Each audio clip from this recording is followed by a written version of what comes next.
A man, as a general rule, owes very little to what he is born with. A man is what he makes of himself.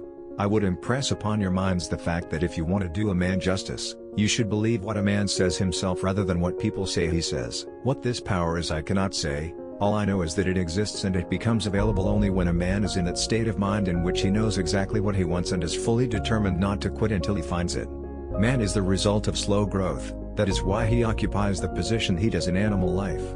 What does a pup amount to that has gained its growth in a few days or weeks, beside a man who only attains it in as many years?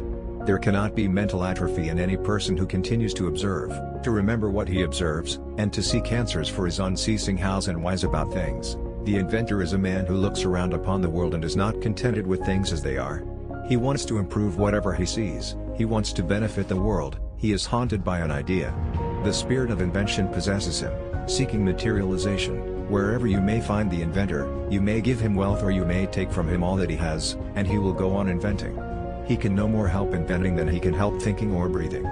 Leave the beaten track behind occasionally and dive into the woods. Every time you do, you will be certain to find something you have never seen before. Of course it will be a little thing, but do not ignore it. One discovery will lead to another, and before you know it, you will have something worth thinking about to occupy your mind, and really big discoveries are the result of thought. Such a chimerical idea as telegraphing vocal sounds would indeed, to most minds, seem scarcely feasible enough to spend time in working over. I believe, however, that it is feasible and that I have got the key to the solution of the problem. Watson, if I can get a mechanism which will make a current of electricity vary in its intensity, as the air varies in density when a sound is passing through it, I can telegraph any sound, even the sound of speech. It is not, of course, complete yet. But, some sentences were understood this afternoon. I feel that I have at last struck the solution of a great problem. Grand telegraphic discovery today, transmitted vocal sounds for the first time, with some further modification. I hope we may be enabled to distinguish the timbre of the sound.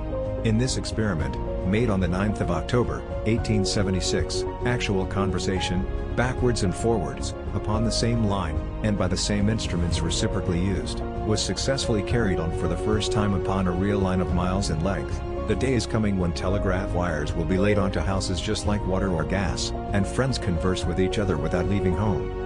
Ordinary people who know nothing of phonetics or elocution have difficulties in understanding slow speech composed of perfect sounds, while they have no difficulty in comprehending an imperfect gabble if only the accent and rhythm are natural.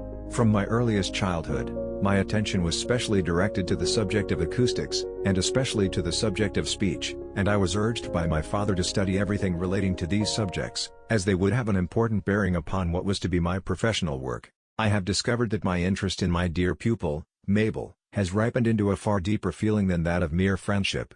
In fact, I know that I have learned to love her very sincerely. It is a neck-and-neck race between Mr. Gray and myself who shall complete our apparatus first. He has the advantage over me in being a practical electrician, but I have reason to believe that I am better acquainted with the phenomena of sound than he is, so that I have an advantage there.